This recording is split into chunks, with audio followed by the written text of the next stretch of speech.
नमस्कार, सुपरफास्ट 100 में आप सभी का स्वागत है। मैं हूं बरखबरी। सुपरफास्ट 100 में सबसे पहले नजर डालते हैं देश और प्रदेश की बड़ी खबरों पर। लोकसभा और राज्यसभा में विपक्ष का हंगामा। लोकसभा और राज्यसभा की कार्यवाही दोपहर 12 बजे तक के लिए स्थगित। लोकसभा में आज 2 विधेयक चर्चा के लिए होंगे पेश। वक्फ संशोधन विधेयक 2024 पर गठित संयुक्त संसदीय समिति का कार्यकाल बढ़ाया जाएगा। जेपीसी का कार्यकाल बढ़ाने के लिए सभी सदस्य सहमत।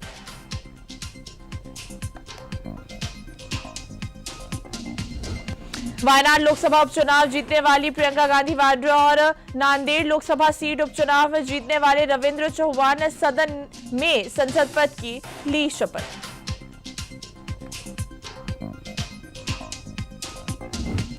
हेमंत सोरेन का शपथ ग्रहण आज। झारखंड के मुख्यमंत्री के रूप में हेमंत सोरेन आज चौथी बार लेंगे शपथ। इंडी गठबंधन के कई बड़े नेता रांची में समारोह में होंगे शामिल।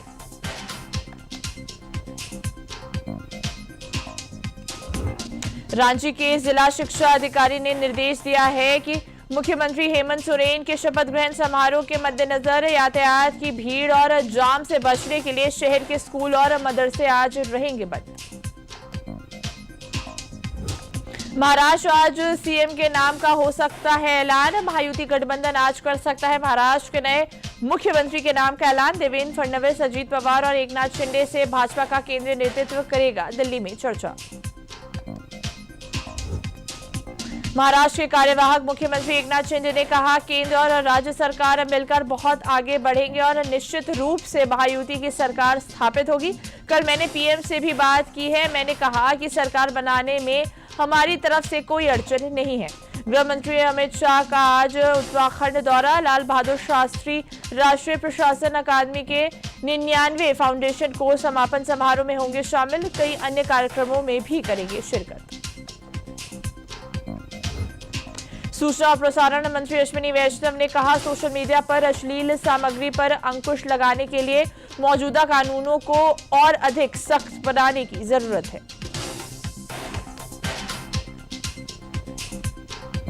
बांग्लादेश में हिंदुओं पर हो रहे अत्याचार से भारतीय हिंदुओं में रोष है। इस बीच 68 सेवानिवृत्त न्यायाधीशों, नौकरशाहों और एक मौजूद सांसद ने बुधवार को प्रधानमंत्री नरेंद्र मोदी को पत्र लिखा। पीएम मोदी से हस्तक्षेप की मांग की।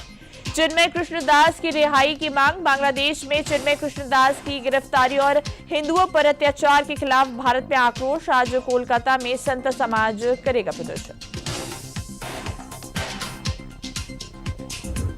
दिल्ली में बिजवासन इलाके से एक हैरान करने वाला मामला सामने आया है। यहां पर ईडी के अधिकारियों पर जानलेवा हमला हुआ है। साइबर क्राइम से जुड़े मामले में जांच करने पहुंची थी ईडी।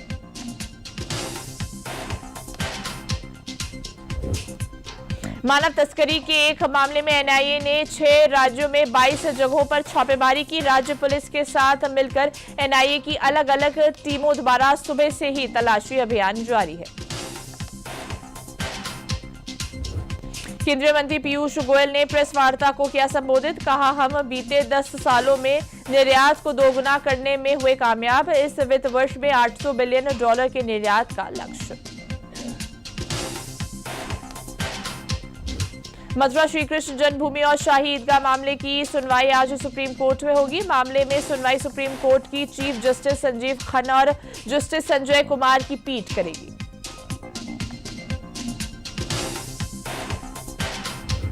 आबकारी नीति से जुड़े मनी लॉन्ड्रिंग के मामले में अरविंद केजरीवाल की याचिका पर राउज एवेन्यू कोर्ट आज सुनवाई करेगा। केजरीवाल ने अर्जी दायर कर कोर्ट से इस केस में मुकदमा चलाने की जरूरी मंजूरी की कॉपी की मांग की है। दिल्ली एनसीआर में वायु प्रदूषण के मसले पर सुप्रीम कोर्ट आज सुनवाई करेगा। आज की सुनवाई में कोर्ट तय कर सकता है कि ग्रेड 4 की तहत लंबी पाबंदियों पर जारी रखा जाए।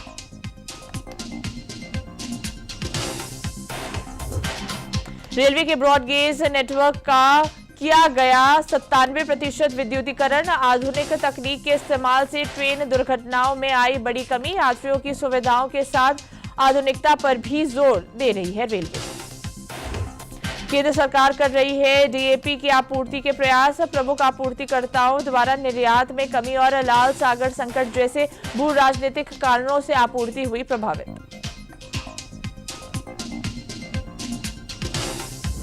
बंगाल की खाड़ी के दक्षिण पश्चिम में बना गहरा दबाव। अगले 12 घंटों में चक्रवाती तूफान फिंगल में हो सकता है परिवर्तन। तमिलनाडु के कई जिलों में रेड अलर्ट जारी किया गया है।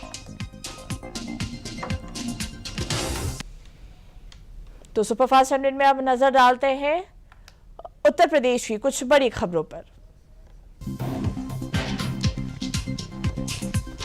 मुख्यमंत्री योगी आदित्यनाथ गुरुवार को बांदा जिले का दौरा करेंगे। मुख्यमंत्री विकास कार्यों और कानून व्यवस्था की करेंगे समीक्षा। इसी दौरान विभिन्न विकास योजनाओं का लोकार्पण और शिलान्यास भी करेंगे। मुख्यमंत्री योगी आदित्यनाथ ने प्रयागराज में अगले साल जनवरी में आयोजित होने वाले महाकुंभ की तैयारियों का किया जायजा। 10 दिसंबर तक सभी तैयारियां पूरी करने के दिए निर्देश।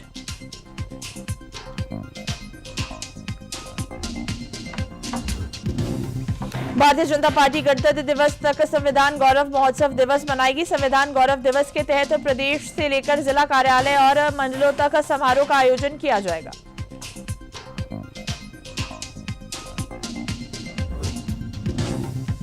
फर्रुखाबाद के फतेहगढ़ कोतवाली क्षेत्र निवासी माफिया अनुपम दुबे और उसके परिजनों की 2 करोड़ से अधिक की संपत्ति कुर्क करने की कार्रवाई की गई। प्रशासन ने कहा कुर्की से छेड़छाड़ करने वालों पर होगी कड़ी कार्रवाई। संभल हिंसा मामले में योगी सरकार हुई सख्त। 250 उपलब्धियों के फोटो हुए जारी। लगभग 3 दर्ज उपलब्धियों को किया गया गिरफ्तार। अन्य की तलाश तेज। उपद्रवियों से सार्वजनिक संपत्ति के नुकसान की वसूली भी होगी।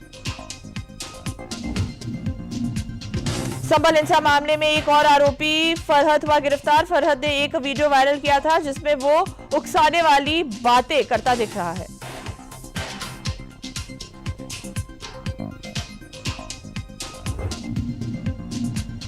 झांसी के महारानी लक्ष्मीबाई मेडिकल कॉलेज की नवजात शिशु गहन चिकित्सा इकाई में आग के मामले पर प्राचार्य को हटाया गया। लापरवाही बरतने वाले 3 अन्य अधिकारी निलंबित।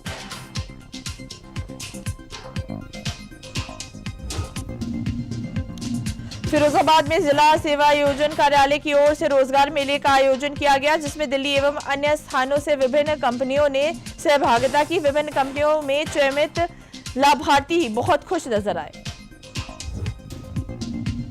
प्रदेश के नगर विकास राज्य मंत्री राकेश कुमार राठौर ने महोबा में संबंधित विभागीय अधिकारियों के साथ समीक्षा बैठक की। बैठक में जिले के विकास कार्य, कानूनी व्यवस्था, राजस्व संग्रह और जन समस्याओं के समाधान सहित विभिन्न मुद्दों पर विस्तृत चर्चा हुई। बुलंदशहर में प्रदेश के वन्य पर्यावरण मंत्री अरुण सक्सेना ने पुलिस और प्रशासन के अधिकारियों के साथ समीक्षा बैठक की। बैठक में कहा कि शासकीय योजनाओं के क्रियान्वयन और विकास कार्यों में भ्रष्टाचार मिले तो सख्त कार्रवाई की जाएगी। निषाद पार्टी के राष्ट्रीय अध्यक्ष संजय निषाद ने कहा कि निषाद पार्टी 30 नवंबर से सहारनपुर से सोनभद्र तक रेल यात्रा निकालेगी। यात्रा का उद्देश्य मछुआ समाज और अन्य शोषित वंचित जातियों को एकजुट करना और उनकी समस्याओं को समझकर समाधान के लिए आवाज उठाना है। कानपुर नगर के जाजमऊ के पोखरपुर फॉर्म के पास 4 साल से बंद पड़े मदरसे में एक बच्ची का कंकाल मिला। मदरसे में 70 से ज्यादा बच्चे पढ़ते थे, लेकिन 4 साल पहले कोविड काल में मदरसा बंद कर दिया गया। योगी सरकार की बड़ी कार्रवाई। योगी सरकार ने एटा कलेक्ट्रेट के 24 क्लर्क को एक साथ सेवा से किया बर्खास्त। इन पर आरोप है कि इन सभी क्लर्कों ने 30 साल पहले फर्जी तरीके से नौकरी हासिल की थी।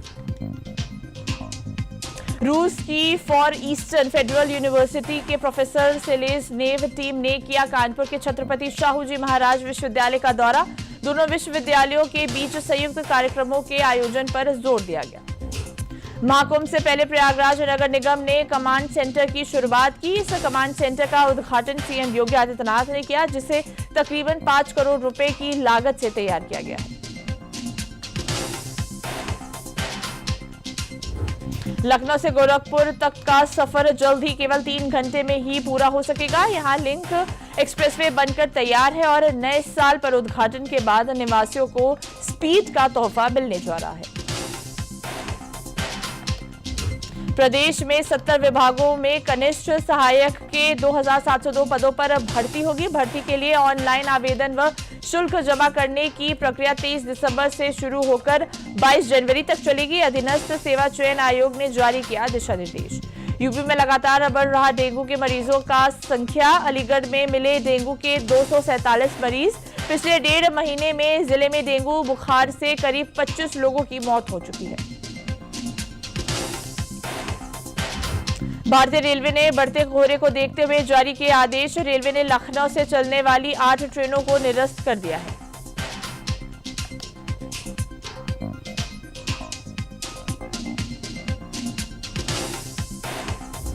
गाजियाबाद में अभी भी जारी है धुंध का कहर। आसमानों में फैली है जहरीली हवा। AQI 211 से बढ़कर पहुंच गया 234 पर।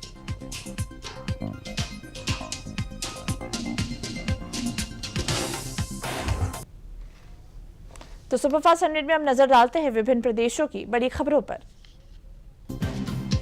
कर्नाटक के उप मुख्यमंत्री DK शिव कुमार ने कहा, हेमंत सोरेन ने कड़ी मेहनत की है और अपने राज्य के लोगों का विश्वास जीता है। इंडिया गठबंधन परिणामों से बहुत खुश है।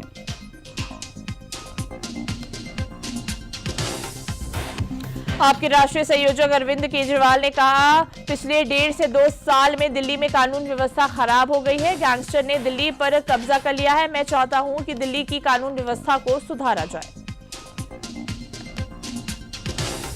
मध्य प्रदेश के मुख्यमंत्री मोहन यादव ने लंदन दौरे पर कहा, यह दौरा हमारे लिए कई अर्थों में बहुत महत्व का है। हमारे सभी क्षेत्रों में बड़े पैमाने पर निवेश आए। लगभग 60,000 करोड़ रुपए के निवेश के प्रस्ताव हमें प्राप्त हुए हैं। अजमेर की ख्वाजा मोइनुद्दीन चिश्ती की दरगाह में संकट मोचन महादेव मंदिर होने का दावा करने वाली याचिका अजमेर सिविल कोर्ट ने की स्वीकार। बुधवार को अदालत ने इसे सुनने योग्य माना है।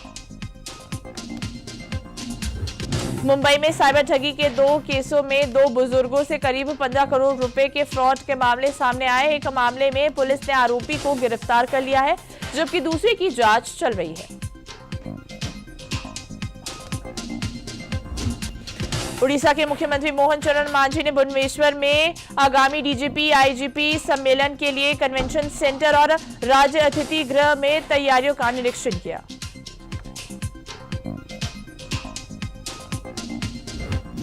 उड़ीसा के मुख्यमंत्री मोहन चरण मांझी ने उड़ीसा अग्निशमन एवं आपातकालीन सेवा द्वारा आयोजित राज्य स्तरीय अग्निशमन भर्ती समारोह में भाग लिया और भर्ती पत्र प्रदान किए।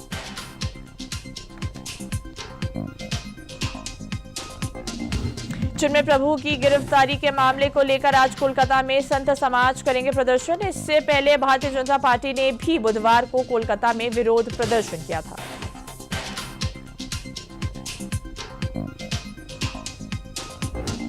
वसावी स्कूल के 60 छात्रों और 7 शिक्षकों को शैक्षणिक स्कूल यात्रा के लिए हिम्पी और विजयपुरा ले जा रही एक बस आज सुबह कोप्पल में गंगावती के पास सड़क से फिसल गई। कुछ को मामूली चोटें आई है। तेलंगाना कैडर के 2023 और 2024 बैच के प्रशिक्षु IPS अधिकारियों ने तेलंगाना के मुख्यमंत्री रेवंत रेड्डी से मुख्यमंत्री आवास पर मुलाकात की।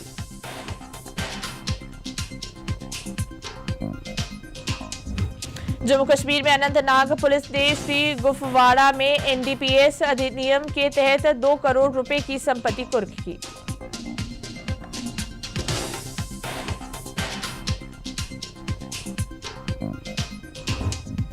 लोग कैंटो सेबल सड़क पर कमल बाबू नामक व्यक्ति के लापता होने के विरोध में धरना दे रहे हैं, जो लेमाखुंग स्थित सेना शिविर में प्रवेश करने के बाद कथित रूप से लापता हो गया था। नागालैंड में सुबह सुबह भूकंप के झटके महसूस किए गए। गुरुवार सुबह 7:22 पर नागालैंड के किफिरे में भूकंप आया। इसकी रिक्टर पैमाने पर तीव्रता 3.8 मापी गई। आंध्र प्रदेश के अनाकापल्ली जिले में एक फार्मा कंपनी में जहरीली गैस के कारण एक व्यक्ति की मौत हो गई। 9 अन्य बीमार पड़ गए हैं। सभी का अस्पताल में इलाज चल रहा है।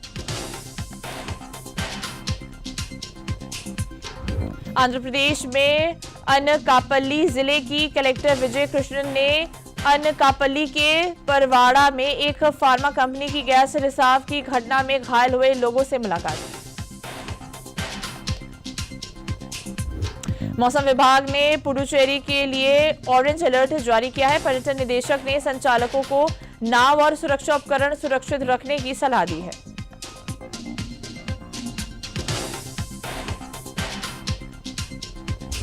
महाराष्ट्र के मुंबई शहर के कई हिस्सों में धुंध की चादर छाई हुई है। केंद्रीय प्रदूषण नियंत्रण बोर्ड के अनुसार कई इलाकों में हवा की गुणवत्ता मध्यम श्रेणी में है।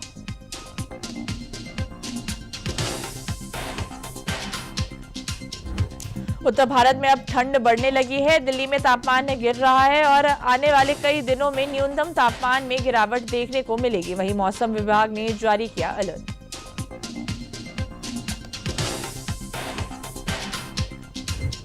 साइबर सुरक्षा को लेकर दिल्ली में 18 से 29 नवंबर तक भारत राष्ट्रीय साइबर सुरक्षा कार्यक्रम का आयोजन किया जा रहा है, जिसमें साइबर खतरे से निपटने पर विचार विमर्श जारी है।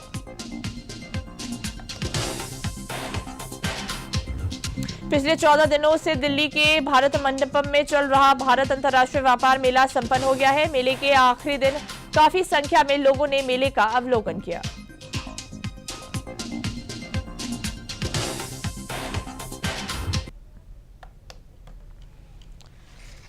तो इस वक्त की बड़ी खबर आ रही है संसद से आ रही है। संसद का शीतकालीन सत्र चल रहा था। संसद के दोनों सदनों की कार्यवाही स्थगित कर दी गई है। इस वक्त की बड़ी खबर आ रही है। शुक्रवार सुबह 11 बजे तक के लिए कार्यवाही स्थगित कर दी गई है।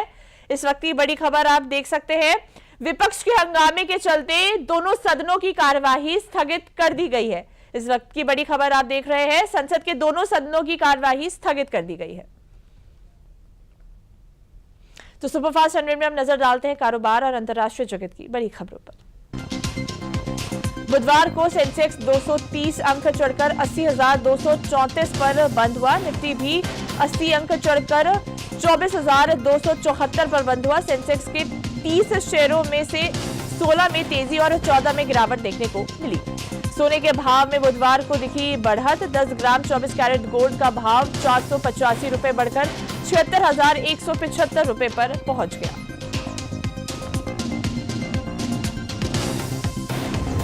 ओला इलेक्ट्रिक ने भारतीय बाजार में 2 नए इलेक्ट्रिक स्कूटर गिग और SI-Z किया लॉन्च। कंपनी ने दोनों स्कूटर्स को 2-2 वेरिएंट में किया पेश।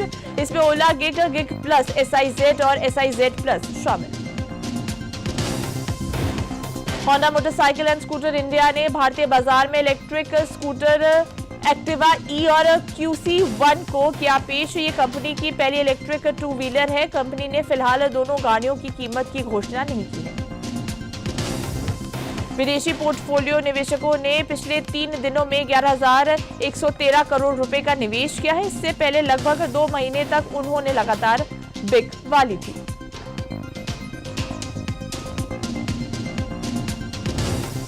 BCL इंडस्ट्रीज 58 रुपए से 59 रुपए पर एक नया बैकआउट देने के कगार पर है। इसके ऊपर तोड़ने पर स्मॉल कैप शेयर मध्यम से लॉन्ग टर्म में 69 रुपए और 85 रुपए का स्तर छू सकता है। अडानी ग्रुप ने रिश्वत के आरोपों को किया खारिज। अडानी ग्रुप ने साफ किया है कि चेयरमैन गौतम अडानी, उनके भतीजे सागर अडानी और सीनियर एग्जीक्यूटिव विनीत जैन पर अमेरिका में रिश्वत से जुड़े कोई आरोप नहीं है। EPFO केवल रिटायरमेंट के बाद ही मदद नहीं करता है, बल्कि ये जॉब के दौरान कई कामों में भी मददगार साबित होता है। अगर आप नया घर खरीदने या निर्माण का सोच रहे हैं तो ऐसे में आप PF फंड से निकासी भी कर सकते हैं। केंद्रीय पेट्रोलियम एवं प्राकृतिक गैस मंत्री हरदीप सिंह पुरी ने कहा, रूस भारत को कच्चे तेल का सबसे बड़ा आपूर्तिकर्ता बनाया गया है, जो देश के आयात का 35% से अधिक हिस्सा है। केंद्रीय वाणिज्य एवं उद्योग मंत्री पीयूष गोयल ने कहा, भारत और फ्रांस मिलकर नवोन्मेषी टिकाऊ प्रथाओं का उपयोग करके विश्व की खाद्य सुरक्षा के लिए कृषि और खाद्य प्रसंस्करण का विस्तार कर सकते हैं। टोक्यो में भारत जापान के बीच पहले दौर की वार्ता हुई, जिस दौरान दोनों देशों ने आर्थिक हितों की रक्षा करने और लचीली आपूर्ति श्रृंखलाओं और महत्वपूर्ण बुनियादी ढांचे के निर्माण के लिए निकट सहयोग की आवश्यकता पर जोर दिया। अंतर्राष्ट्रीय अपराध न्यायालय के खिलाफ नेतन्याहू की अपील। नेतन्याहू के खिलाफ अंतर्राष्ट्रीय अपराध न्यायालय के गिरफ्तारी वारंट के खिलाफ इजरायल करेगा अपील। पाकिस्तान के प्रधानमंत्री शहबाज शरीफ की मुलाकात बेलारूस के राष्ट्रपति अलेक्जेंडर लुकाशेंको के साथ उस समय चर्चा का विषय बन गई जब कश्मीर मुद्दे पर शरीफ को साफ जवाब मिला। अमेरिका के नवनिर्वाचित राष्ट्रपति डोनाल्ड ट्रंप ने अपनी टीम में एक और नए चेहरे को दिया मौका। सेवानिवृत्त जनरल कीथ केलॉन्ग यूक्रेन रूस के लिए विशेष दूत नियुक्त।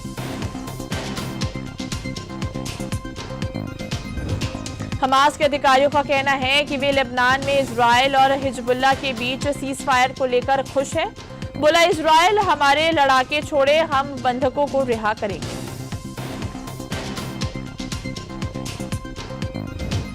पाकिस्तान में इमरान खान की रिहाई की मांग के लिए प्रदर्शन कर रहे पीटीआई समर्थकों पर अधिकारियों ने कार्रवाई की। इस दौरान 4 लोगों की मौत हो गई।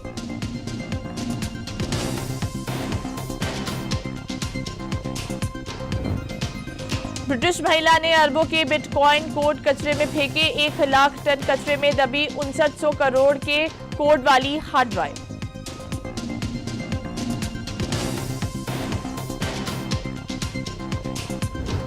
बांग्लादेशी हिंदुओं में दहशत, 30 गिरफ्तार। कट्टरपंथी खुलेआम हथियार लहरा रहे। जमात की बैठकों के बाद हिंसा बढ़ने की आशंका।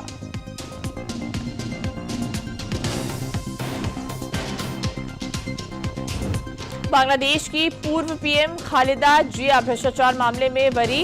यूएस वीजा अप्लाई करने अमेरिकन एम्बेसी पहुंची। सीरियस हेल्थ प्रॉब्लम से जूझ रही।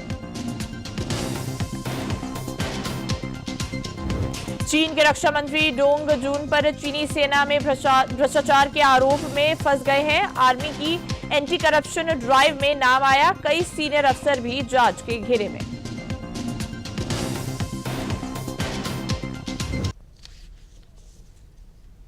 तो सुपरफास्ट 100 में अब नजर डालते हैं खेल और सिनेमा जगत की बड़ी खबरों पर।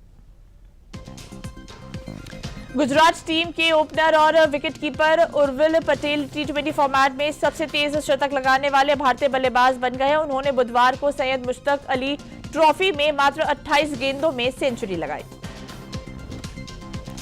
भारतीय टीम के स्टार तेज गेंदबाज जसप्रीत बुमराह आईसीसी की ताजा टेस्ट रैंकिंग में एक बार फिर टॉप पर पहुंच गए हैं। आईसीसी ने बुधवार को नई रैंकिंग जारी की। इंडियन सुपर लीग फुटबॉल में आज केरला ब्लास्टर्स एफसी का सामना एफसी गोवा से होगा। ये मुकाबला कोच्चि के जवाहरलाल नेहरू स्टेडियम में शाम 7:30 बजे शुरू होगा।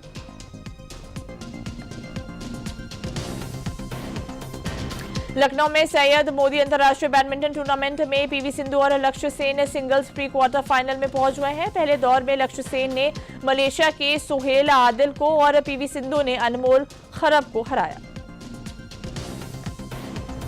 पहलवान बजरंग पुनिया को राष्ट्रीय टीम के चयन ट्रायल में डोप जांच नमूना देने से इनकार करने पर राष्ट्रीय एंटी डोपिंग एजेंसी ने 4 साल के लिए निलंबित किया।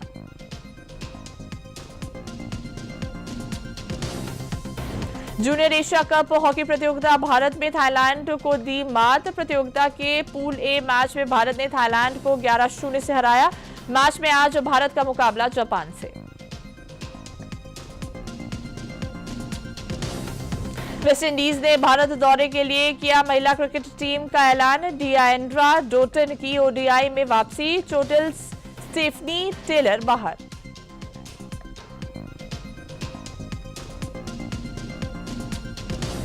विश्व शतरंज चैंपियनशिप में कड़ा हुआ मुकाबला। चैंपियनशिप में भारत के डी गुणेश ने जीती तीसरी बाजी। 3 राउंड के बाद स्कोर बराबरी पर।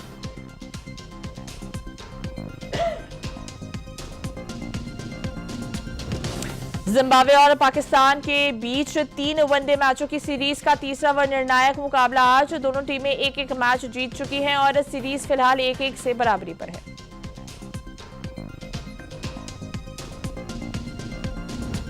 एशियन राइफल्स पिस्टल कप 2026 की मेजबानी करेगा भारत। ये घोषणा national rifle association of India ने की है।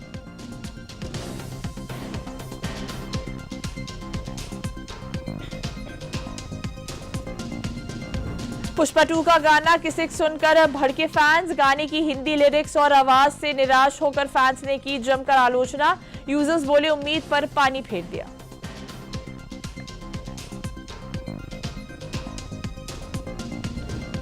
फिल्म पुष्पा के एक्टर श्रीतेज के खिलाफ दर्ज हुआ केस। एक महिला ने उन पर शारीरिक और आर्थिक शोषण का लगाया आरोप। एक्टर ने झूठ बोलकर पीड़ित से 20 लाख रुपए भी लिए थे। अल्लू अर्जुन ने पूरी की पुष्पा 2 द रूल की शूटिंग। एक्टर ने एक पोस्टर शेयर कर शूटिंग खत्म होने की अनाउंसमेंट की। फिल्म 5 दिसंबर को होगी रिलीज।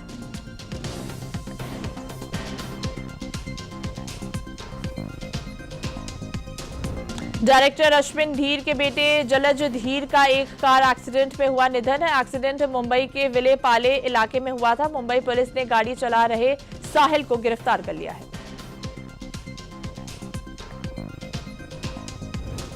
धनुष ने मद्रास हाई कोर्ट में नयनतारा और उनकी डॉक्यूमेंट्री के खिलाफ सिविल केस किया दर्ज। ये केस एक्ट्रेस और उनके फिल्म मेकर पति विघ्नेश शिवन के खिलाफ हुआ है। केस पर हाई कोर्ट ने भी मांगा जवाब। फिल्म लकी भास्कर ने ली ओटीटी प्लेटफॉर्म्स पर एंट्री। 28 नवंबर से नेटफ्लिक्स पर होगी स्ट्रीम। फिल्म 31 अक्टूबर को सिनेमाघरों में हुई थी रिलीज।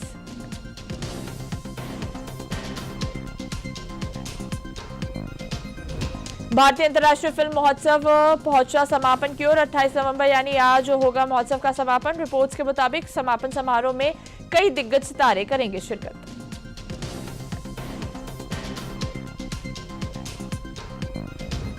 अभिषेक बच्चन की latest release film I want to talk box office पर लुढ़क चुकी है। फिल्म अब चंद लाख भी नहीं कमा पा रही है।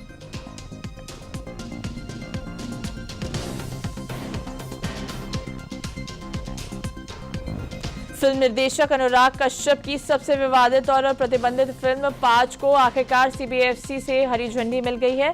यह फिल्म अगले साल सिनेमाघरों में रिलीज होने वाली है।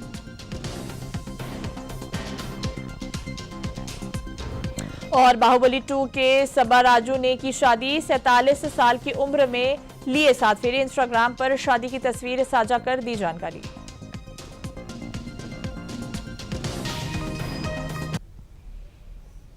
तो सुपरफास्ट 100 में अभी के लिए बस इतना ही। मुझे दीजिए इजाजत। नमस्कार।